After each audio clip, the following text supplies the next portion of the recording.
Hariom, good morning to all of you. Today we are learning proforma of balance sheet.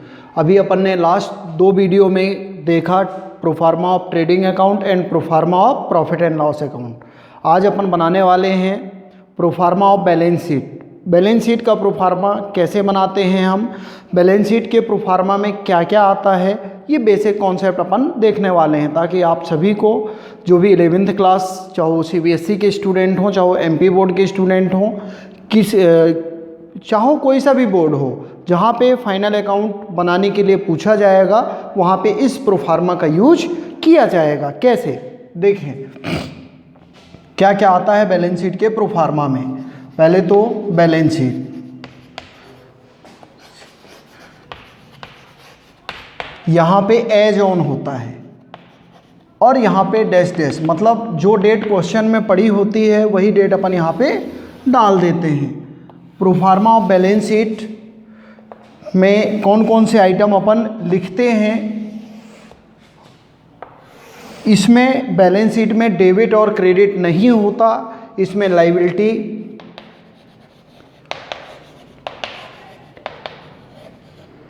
Amount, assets, amount, ये तो हो गए इसके column. अब आगे कैसे क्या लिखेंगे, बड़े ध्यान से देखिएगा। सबसे पहला आइटम क्या आता है, अगर अपन एसेट साइड को शुरू करें तो पहले तो आएगा कैश इन हैंड।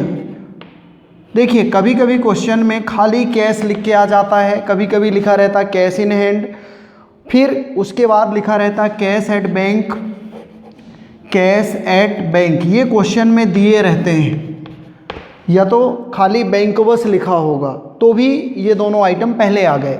उसके बाद फिर अपन लिखते हैं डेप्टर। अगर विदाउट एडजस्टमेंट है, फाइनेंशियल अर्थात फाइनल अकाउंट विदाउट एडजस्टमेंट है तो उसमें केवल डेप्टर बस आएगा, लेकिन अगर विथ एडजस्टमेंट है तो इसमें से less, new provision,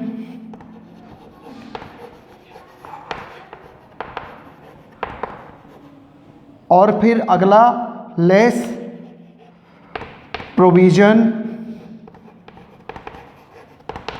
for discount on debtor, ठीक है। और अगर बेड डेब्ट्स भी है तो बेड डेब्ट्स यहीं पे लेस होगी, ऊपर ही पहले लेस बेड डेब्ट्स, ठीक है। और जब ये तीनों आइटम माइनस हो जाएंगे तो इन माइनस करने के बाद अमाउंट यहाँ पे डेप्टर की आ जाएगी। फिर कोई भी एसेट्स है, जैसे मान के चलें अपन बिल्डिंग हो गई, बिल्डिंग की अमाउंट यहाँ पे आएगी। फिर इसमें अगर डेप्रीसिएशन होगा, लेस डेप्रीसिएशन, अगर है तो माइनस कर देंगे, नहीं है तो सीधे मेन कॉलम में अमाउंट चली जाएगी। फिर बिल्डिंग के बाद अगर मशीनरी है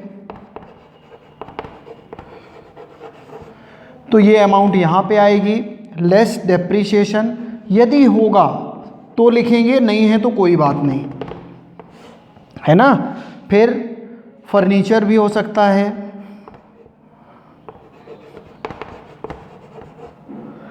अगर अमाउंट है तो यहाँ पे, अगर डेप्रीसिएशन उसमें से माइनस किया एडजस्टमेंट में तो लेस डेप्रीसिएशन, माइनस करने के बाद जो भी अमाउंट आएगी मेन कॉलम में।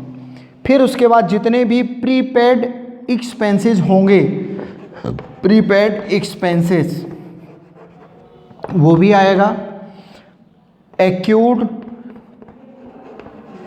इनकम वो भी आएगी। फिर उसके बाद क्या आता है, एक्यूड इनकम के बाद क्लोजिंग स्टॉक,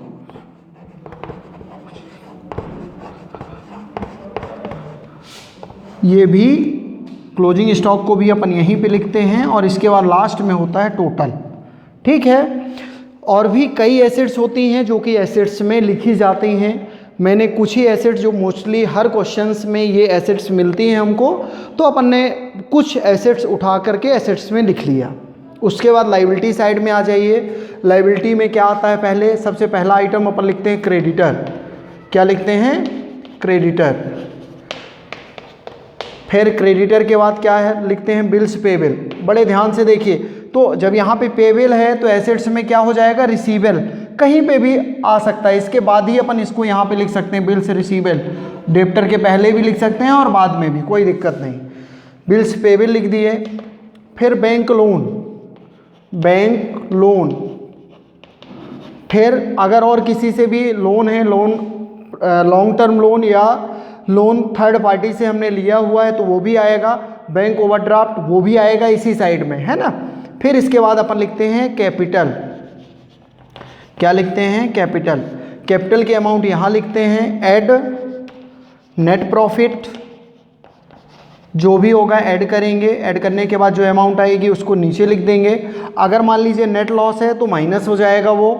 फिर अगर पार्टनर्स ने ड्राइंग किया है गुड्स की तो वो भी इससे माइनस हो जाएगी, है ना।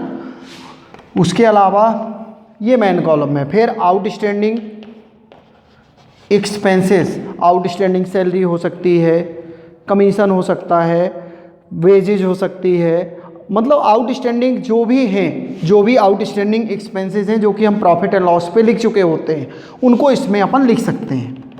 फिर अनअर्न्ड इनकम,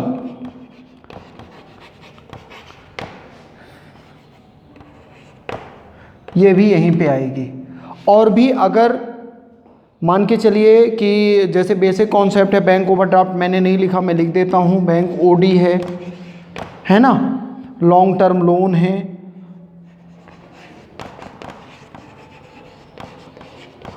ये सारे आइटम इसी में अपन लिख देते हैं। और इसके बाद नीचे टोटल करते हैं। टोटल करने के बाद हम ये देखते हैं कि एसेट्स और लायबिलिटी का टोटल हमेशा बराबर होता है, कभी भी कम ज़्यादा नहीं हो सकता। अगर टोटल कम या ज़्यादा आ रहा है यानी हमारा कहीं ना कहीं कुछ ना कुछ गलत है, यानी रॉन्ग है, या तो हमने ट्रेडिंग में कुछ रॉन्ग कर दिया है या कि प्रॉफिट एंड लॉस पे हमने रॉन्ग कर दिया। इसलिए हमको ये ध्यान रखना है कि एसेट्स और लायबिलिटी का टोटल हमारा इक्वल आए। इसमें मैंने 4 वर्ड का यूज किया, एडजस्टमेंट वाले, प्रीपेड, आउटस्टैंडिंग, अनअर्न्ड और एक्यूट।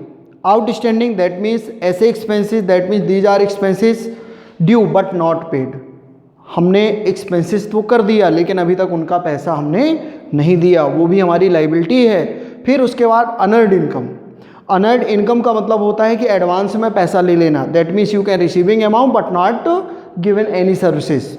फिर प्रीपेड एक्सपेंसेस, पूर्व दत्त व्यय, मतलब प्रीपेड, पहले से आपने पेड कर दिया और अभी उसकी सर्विस लेना बाकी है। जैसे सबसे अच्छा एग्जाम्पल इसका क्या आता है, मोबाइल का रिचार्ज, हम पहले प्रीपेड कर देते हैं, पहले रिचार्ज कराते हैं और उसके बाद फिर उस सर्विस को यूज करते हैं। उसके बाद है एक्यूड इनकम।